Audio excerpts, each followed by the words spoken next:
इस वीडियो को पूरा देखो।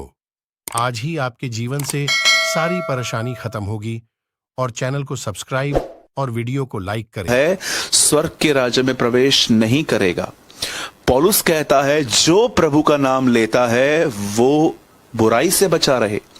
और आप में से बहुत सारे लोगों ने व्यवस्था की 10 आज्ञाओं में एक आज्ञा जरूर पढ़ी होगी जिसमें लिखा है तू अपने प्रभु का नाम व्यर्थ न लेना। Don't take God's name in van.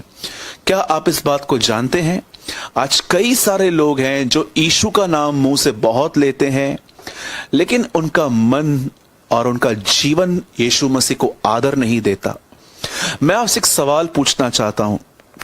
यदि आप एक ऐसे व्यक्ति हैं जो घर के अंदर शाउट करके बात करते हैं, लेकिन जब आप लोगों से मिलते हैं तो आप उनको बड़े प्रेम से बोलते हैं जय मसीह की, प्रेज द लॉर्ड, शालोम, कैसे हो आप, अच्छे हो आप, लेकिन जैसे घर में आते हो और एक रूड पर्सन हो, आप घर के अंदर अपने परिवार से बहुत कड़वे शब्दों का प्रयोग करते हो, क्या आपको लगता है ये जीवन परमेश्वर को आदर दे रहा है? जरा सोचिए। बाइबल ऐसा बताती है यीशु मसीह के दिनों में एक ग्रुप था जिनका नाम था फरीसी, और मैं आपको इनकी एक खतरनाक बात बताना चाहता हूं। इनके लिए परमेश्वर के साथ चलने से ज्यादा इंपॉर्टेंट था हाथ धो के खाना खाना। मैं हैरान हो गया कि उन दिनों में ये अपने साथ कटोरे और थालियां लेते थे, उसे अच्छे से मांजते थे क्योंकि उन्हें खाना उसमें खाया जाता था, पर ये लोग अपने हृदय को साफ रखने की कोशिश नहीं करते थे। आज भी बहुत सारे जो लोग हैं, मैं आपको बताना चाहता हूं, आप उनके घरों के अंदर जाओगे तो आप उनके घर के अंदर कोई भी चीज ऐसी वैसी पड़ी हुई नहीं देखोगे। हर चीज अपनी जगह पर रहेगी। फ्लावर पॉट अपनी जगह पर रहेगा, कोच अपनी जगह पर रहेगा, पीसी, लैपटॉप, हर जगह हर चीज अपनी जगह पे रहती है। लेकिन मैं आपको सच कहता हूं वो अपनी जगह पे नहीं रहते हैं, वो किसी और ही जगह पे रहते हैं। उनकी सच्ची जगह कुछ और है।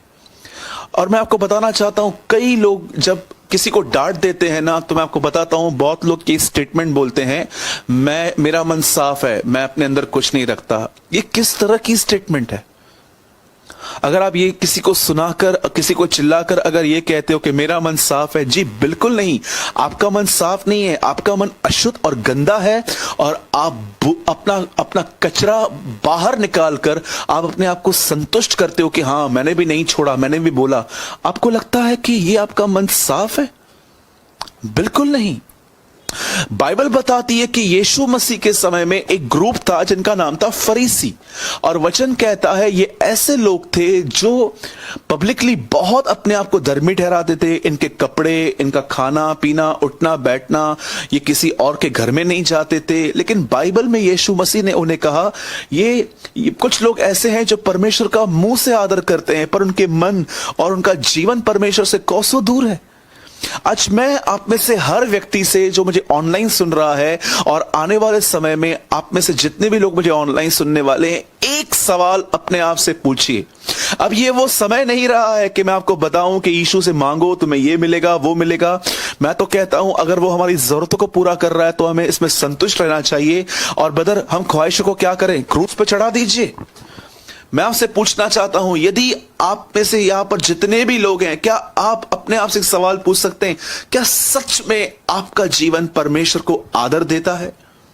क्या आपके लिए ये प्रार्थना एक रटी रटाई प्रार्थना है, ऐ हमारे पिता तू जो स्वर्ग में है, ऐ हमारे बाप तू जो आसमान में है, तेरा नाम पाक ठहरे, तेरा नाम पवित्र ठहरे? अब मैं आपसे एक बात पूछना चाहता हूं, जब आप ये कलाम पढ़ते हैं तेरा नाम पवित्र ठहरे, तो क्या उसका नाम अपवित्र है? क्या उसका नाम अशुद्ध है? कि हम ये कहते हैं कि तेरा नाम पवित्र ठहरे? आपको शब्दों के पीछे उसका अर्थ समझना पड़ेगा। उसका नाम पवित्र था, उसका नाम पवित्र है और उसका नाम पवित्र रहेगा। वहां पर हर व्यक्ति स्वर्ग में, हर स्वर्गदूत कहता है पवित्र पवित्र पवित्र, जो था, जो है और जो आने वाला है। पर मैं आपको बताना चाहता हूं इस कलाम का सही अर्थ यह है कि प्रभु, मेरे चाल चलन के द्वारा लोग तुझ पवित्र परमेश्वर की महिमा करने पाए। मेरे भाइयों और बहनों, मैं आज आपसे एक सवाल पूछना चाहता हूं और उसके बाद मैं 2 मिनट के अंदर आपके साथ एक छोटा सा वचन शेयर करना चाहता हूं। जरा आप इस बात को पूछिए, क्या आप अपने जीवन के द्वारा परमेश्वर को आदर दे रहे हैं? क्या आपके जिंदगी के द्वारा परमेश्वर को ऑनर मिल रहा है? शब्दों के द्वारा तो हर एक व्यक्ति ऑनर देता है प्रभु को। आप में से कोई यीशु को गाली नहीं देता, आप में से कोई यीशु को बुरा भला नहीं कहता। आप में से हर व्यक्ति से अगर मैं कहूंगा कि क्या आप ये विश्वास करते हैं कि यीशु प्रभु है, आप में से हर व्यक्ति यस लिखेगा। पर जरा सोचिए, क्या आपके जीवन से उसे आदर मिल रहा है? क्या आप जानते हैं बाइबल की अंतिम किताब का नाम क्या है? पुराने नियम के अंदर मलाकी। और आप जानते हो, मलाकी की पुस्तक में परमेश्वर ने एक सवाल अपने लोगों से पूछा था। बेटा बाप का आदर करता है, व्यक्ति अपने स्वामी का आदर करता है, अगर मैं परमेश्वर हूं तो मेरा आदर कहां है? आप जानते हो, बाइबल की अंतिम किताब हमसे पूछती है, where is the honour of God? परमेश्वर का आदर कहां है? यदि आप एक ऐसे व्यक्ति हैं जो खुदावन से सिर्फ मांगते रहते हैं, तो आई एम सो सॉरी, आज की मीटिंग आपके लिए नहीं है। पर अगर आप एक ऐसे व्यक्ति हैं जो खुदा को कुछ देना चाहते हैं, अंत तक बने रहिए। शायद ये वचन सुनते सुनते आज परमेश्वर आपको स्पर्श कर देगा।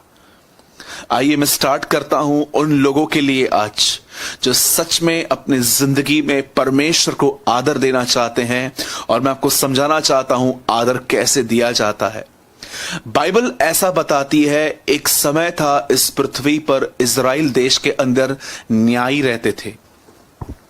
बाइबल बताती है, न्यायियों का मतलब होता है ऐसे व्यक्ति, जब लोगों के बीच में प्रॉब्लम्स होती थी तो लोग अपनी प्रॉब्लम्स इन न्यायियों के पास लेके जाते थे, और ये लोग परमेश्वर की मदद से, उसकी आत्मा की अगुवाई के द्वारा लोगों को सॉल्यूशन देते थे। बाइबल ऐसा बताती है, उन दिनों में इस पृथ्वी पर एक भयंकर अकाल आया। अकाल के अंदर कुछ भी खाने के लिए नहीं था, कुछ भी नहीं था। और उन्हीं दिनों में वचन कहता है, एक परिवार इज़राइल में रहता था, नाओमी और एलीमेलेक, ये दोनों पति पत्नी थे। और बाइबल ऐसा बताती है कि वहां पर अकाल आया। ये लोग इज़राइल के लोग थे। बाइबल ऐसा बताती है कि पूरा परिवार जो था वो इज़राइल से मूव करके एक प्लेस पे पहुंचा जिसका नाम था मोआब। मोआब क्या है, आपको ये बात समझने की जरूरत है। बाइबल के अंदर जब कुछ लोग लूत और उसकी बेटियों के बारे में पढ़ते हैं कि लूत ने अपनी बेटियों के साथ गलत काम किया था, कुछ लोग हमसे इस तरह बात करते हैं, इस तरह पूछते हैं कि जैसे ये गलत काम हमने किया था। कुछ लोग कहते हैं कि लूत ने अपनी बेटियों के साथ पाप किया था। ये कैसा है? बाइबल कैसी किताब है? क्या आप इस वचन को पढ़ते समय ये महसूस नहीं करते हैं कि परमेश्वर ने अपने लोगों की कोई गलती नहीं छुपाई? मैंने ऐसी बहुत सारी किताबें पढ़ी हैं जहां पर मैंने देखा है सिर्फ अच्छी अच्छी बातें ही लिखी हैं, पर उन्होंने अपनी बुरी बात कोई भी नहीं लिखी है। पर बाइबल एक ऑनेस्ट बुक है। वो दाऊद के पाप को नहीं छुपाती, वो आदम के पाप को नहीं छुपाती, वो शिमशोन के गुनाह को नहीं छुपाती, वो पतरस के इनकार का नहीं छुपाती, पौलुस ने कलीसिया को मारा था वो इस बात की नहीं सुनाती। क्यों परमेश्वर ने इनकी गलतियां लिखी? ताकि हम सीखें कि हम ऐसे न करें। पौलुस कहता है हर वचन हमारे लिए लिखा गया चेतावनी के बारे में, ताकि हम जो इस अंतिम समय में रह रहे हैं हम उनके समान काम न करें। बाइबल बताती है लूत ने अपनी बेटियों के साथ व्यभिचार किया था, और बाइबल इसीलिए यह बात बताती है ताकि हम ये काम न करें।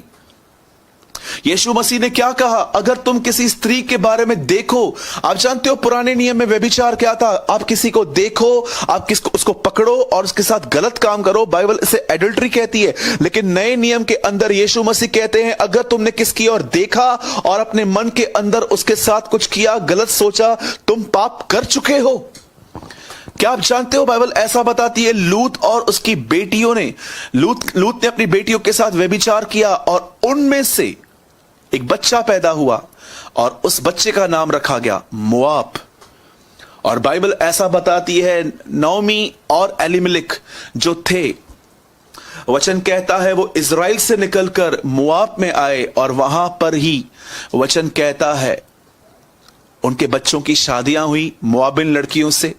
और बाइबल ऐसा बताती है, एक दिन ऐसा आया कि नओमी का पति मर गया, और बड़ी हैरानी की बात है उसके दोनों बेटे भी मर गए, और दोनों बच्चियां और नओमी तीनों विधवाएं थी। क्या आप बाइबल के अंदर कोई भी किताब ऐसे पढ़ते हो जहां पर 3 विधवाएं एक साथ रहती थी? जरा सोचिए, बाइबल बताती है 3 विधवाएं थी। मैं आपको बताना चाहता हूं, यहां पर इस परिवार की एक गलती यह भी थी कि इन लोगों ने इज़राइल छोड़ा था। आप जानते हो इज़राइल, यरूशलेम किस बात का प्रतीक है? यह प्रभु की उपस्थिति का प्रतीक है। वहां पर प्रभु का तंबू, वहां प्रभु का संदूक पड़ा रहता था। एक्चुअली उन्होंने सिर्फ इज़राइल नहीं छोड़ी, उन्होंने प्रभु की उपस्थिति छोड़ दी थी। कई लोग जो हैं वो वचनों को मिसकोट करते हैं। जब एक व्यक्ति अपने कलीसिया में सही लीडरशिप नहीं देखता और वो किसी और चर्च में जाने की कोशिश करता है तो लोग उसे डराते हैं, कुछ लोग कि मत जाना, देखो इनकी क्या हालत हुई थी। मेरे भाइयों और बहनों, उनकी हालत यरूशलेम छोड़ने के लिए नहीं, उनकी हालत इसलिए थी क्योंकि उन्होंने वो नगर छोड़ा था जहां प्रभु की उपस्थिति वास करती थी। आप में से कितने लोग इस बात को जानते हैं? एक व्यक्ति पुराने नियम के अंदर जब उन्होंने इज़राइल को छोड़ा तब वो बर्बाद हो गए। आप जानते हो नए नियम में इंसान स्पिरिचुअली कंगाल हो जाता है। कभी आपने इस बारे में सोचा कि जब गुमराह पुत्र अपने बाप के घर से चला गया उसे क्या मिला? कुछ भी नहीं, वो बर्बाद हो गया। जब परमेश्वर ने इस पृथ्वी को बनाया तो मैं आपको बताना चाहता हूं, इससे पहले कि वो मछलियां बनाए, उससे पानी से बात की, उससे पानी से कहा, हे पानी, तुझ में से वो जीव जंतु उठे, और पानी में से मछलियां पैदा हुई।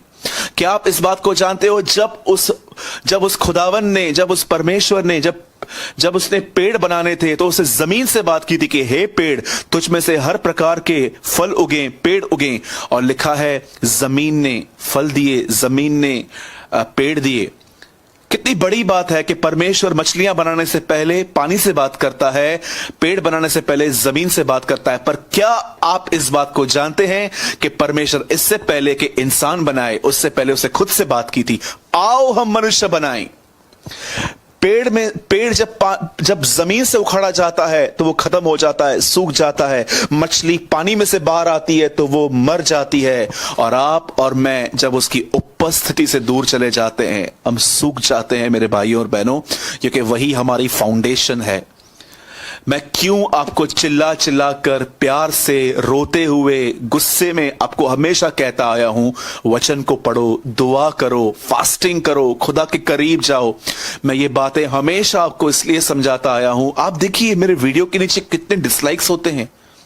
कई लोगों को लगता है मैं रूड हूं, कई लोगों को लगता है मैं गुस्से में प्रचार करता हूं, कई लोगों को लगता है कि मैं अननेसेसरी बार बार बोलता हूं। मेरे भाइयों और बहनों, न मैं अननेसेसरी बोलता हूं, न मैं गुस्से में बोलता हूं, न मैं रूड में बोलता हूं। मैं आपसे प्यार करता हूं और मैं चाहता हूं कि हम एक दिन अपने घर में मिलें।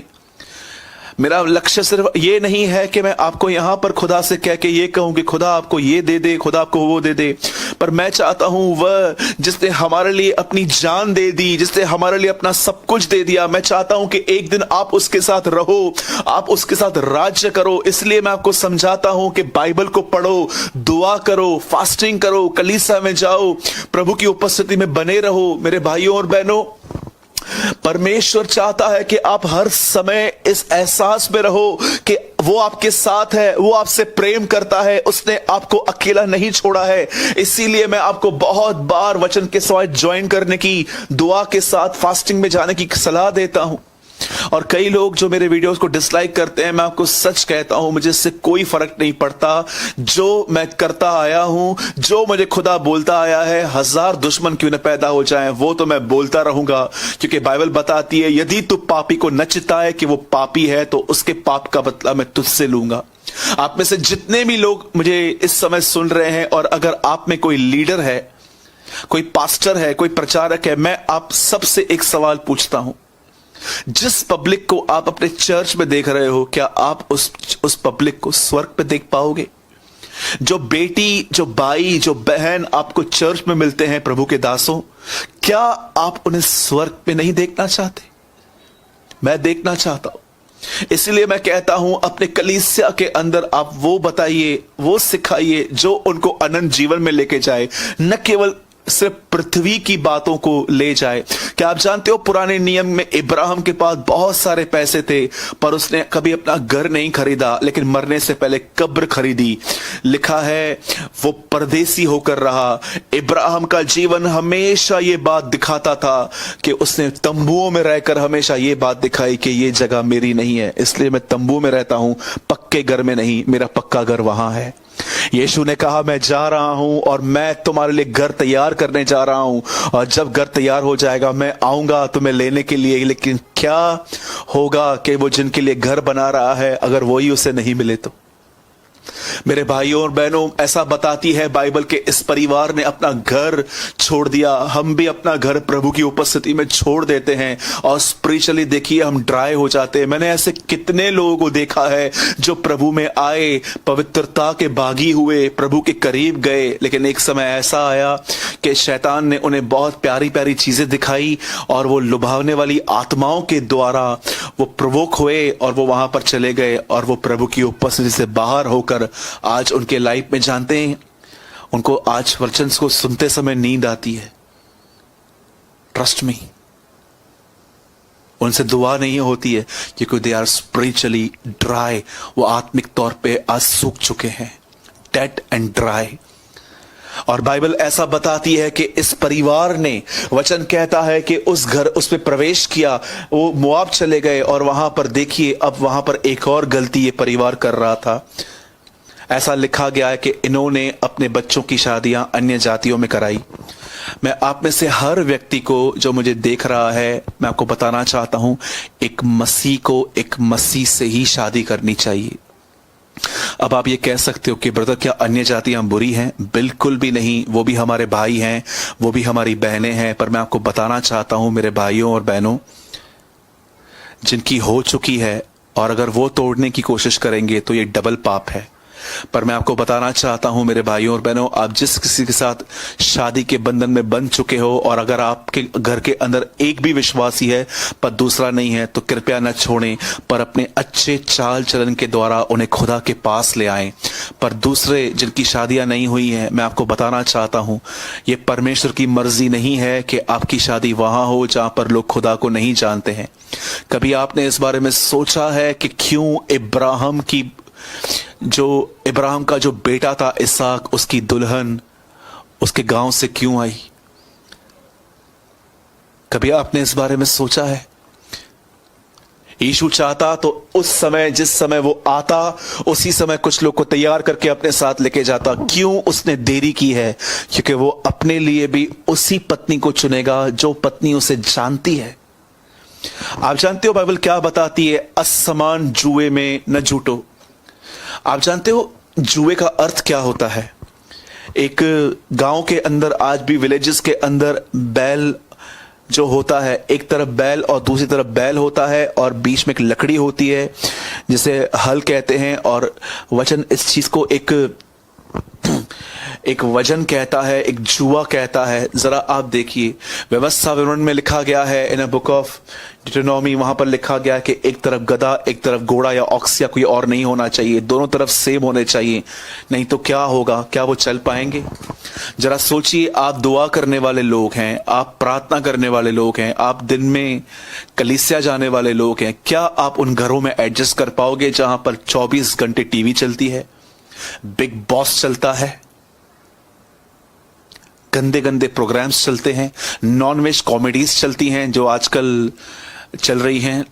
क्या आप उन घरों में एडजस्ट कर पाओगे? क्या आप ऐसे लोगों के साथ एडजस्ट कर पाओगे जिनके लिए शादियां, पार्टियां, डीजे पे दारू पीना उनके लिए बहुत कॉमन बात है, जो पार्टी स्पिरिट में चलते रहते हैं?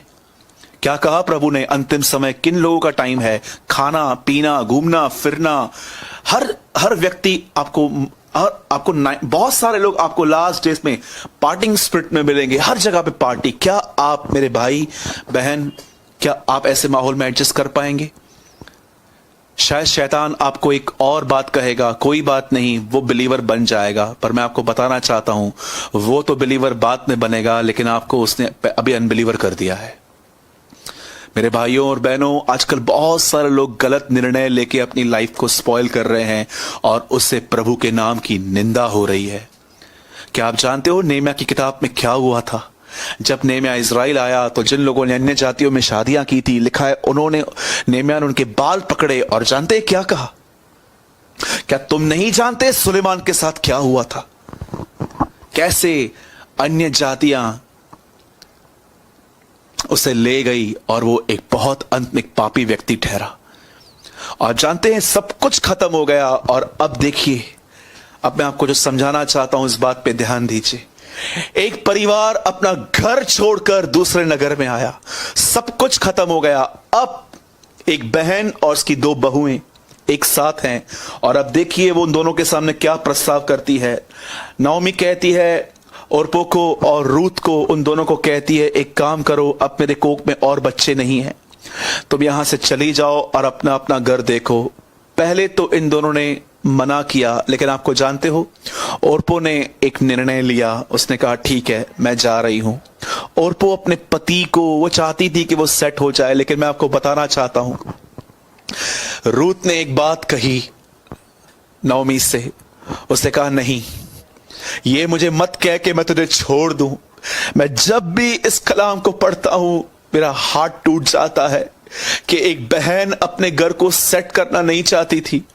वो दूल्हे की तलाश में नहीं जा रही थी, लेकिन वो अपनी सास से प्यार करती थी और वो उसे कहती है सुन, मुझसे ये मत कह कि मैं तुझसे अलग हो जाऊं। जहां तू जाएगी वहां मैं जाऊंगी, तेरे लोग मेरे लोग होंगे, तेरा परमेश्वर मेरा परमेश्वर होगा। क्या आप इस बात को जानते हो? नोमी ने कहां न कहां रूत को खुदा के बारे में बताया था, उससे उसको समझाया था। भले ही वो अन्य जाति की एक स्त्री थी, रूत अन्य जाति थी और ये यहूदी परिवार था, इजरायली परिवार था। कहां न कहां इन्होंने बताया था कि हम उस परमेश्वर को मानते हैं जो इब्राहिम का परमेश्वर है, जो इसहाक का परमेश्वर है, जो याकूब का परमेश्वर है। ये वही खुदा है जिसने मूसा को जलती हुई झाड़ी में दर्शन दिया था। ये वही खुदा है जिसने पूरी यरीहो की शहरपनाह गिरा दी थी। ये वही खुदा है जिसकी वजह से यरदन उल्टी बहना शुरू हो गई थी। क्या आप इस बात को जानते हो? कहां न कहां रूत इस बात को जानती थी कि इनका खुदा कुछ है। और आप जानते हो ओरपो चली गई, पर रूत कहती है नहीं, मुझे ये बोलना मत कि मैं तुझे छोड़ दूं। जहां तू जाएगी वहां मैं जाऊंगी, तेरे लोग मेरे लोग होंगे, तेरा परमेश्वर मेरा परमेश्वर होगा।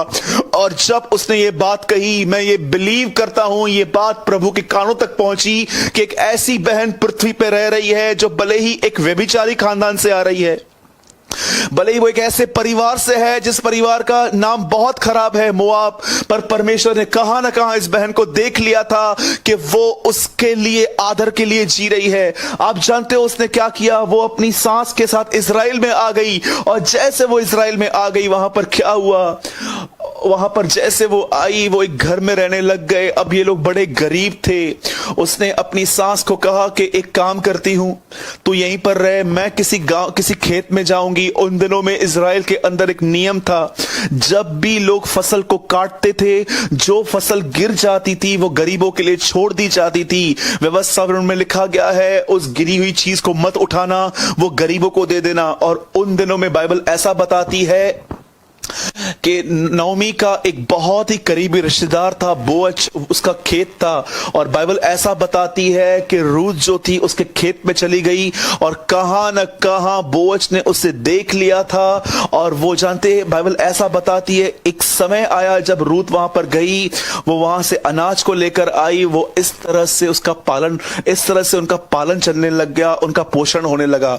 और आप सभी जानते हैं इस कहानी के अंदर एक समय ऐसा आया, उन दिनों में नियम था कि कोई निकट का रिश्तेदार उन दिनों में उन लोगों से शादी करता था ताकि वंश चल सके। और आप अच्छे से जानते हो कि आने वाले समय में बोअज और रूत की शादी हुई। उस शादी में एक बच्चा पैदा हुआ जिसको कहते हैं ओबेद, ओबेद से यिशे, यिशे से दाऊद। क्या आप जानते हो ये इसकी परदादी थी दाऊद की?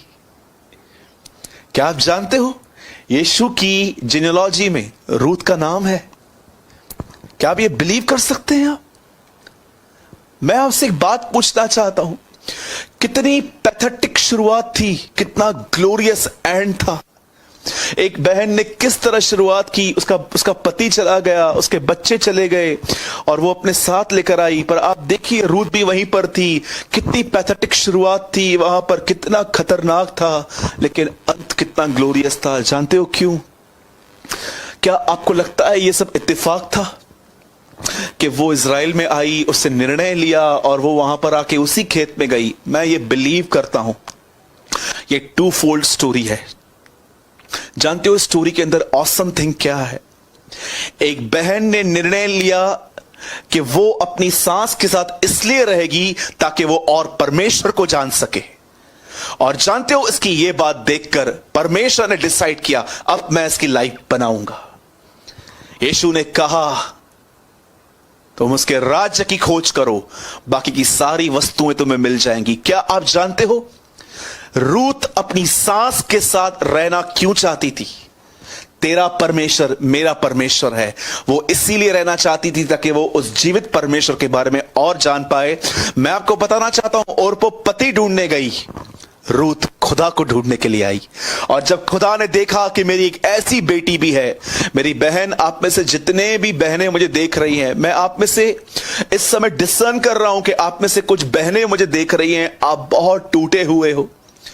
और ये मुझे नहीं पता कि आप क्यों टूटे हुए हो। इस समय भी आप मुझे जब देख रहे हो तो आपके आंखों में आंसू हैं, पर आज खुदा मेरी बहनों आपसे कहता है, मैं आज कुछ बहनों के लिए बर्डन फील कर रहा हूं। जितनी बहनें मुझे देख रही हैं, आज खुदा आपसे कह रहा है, मेरी बेटी, तुझे घबराने और डरने की चिंता, तुझे घबराने और डरने की परवाह नहीं करनी है। तो उसकी परवाह मत कर। मैं तेरा बाप हूं, मैं जिंदा हूं, मुझे मेरे आदर के लिए जी, मेरे लिए जी, और वो आपको सही से लीड करेगा। कई बहनें, कई भाई लोग कंफ्यूज होते कि हम कहां जाएं।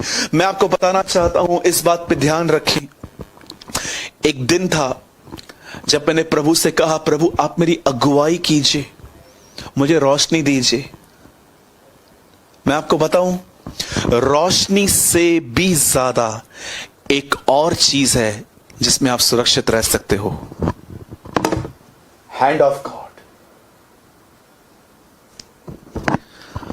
अब मैं खुदा को ये नहीं कहता हूं कि मुझे रोशनी दे, अब मैं खुदा से ये कहता हूं मुझे अपना हाथ दे। अब मुझे वहां नहीं जाना मुझे जहां रोशनी ले जाए, अब मुझे वहां जाना है जहां तू मुझे ले जाए। मेरे भाइयों और बहनों, एक बहन अपने घर आई, हस्बैंड को ढूंढते ढूंढते नहीं, अपने खुदा को जानने के लिए वो अपनी सास के साथ रहती थी। और जब परमेश्वर ने देखा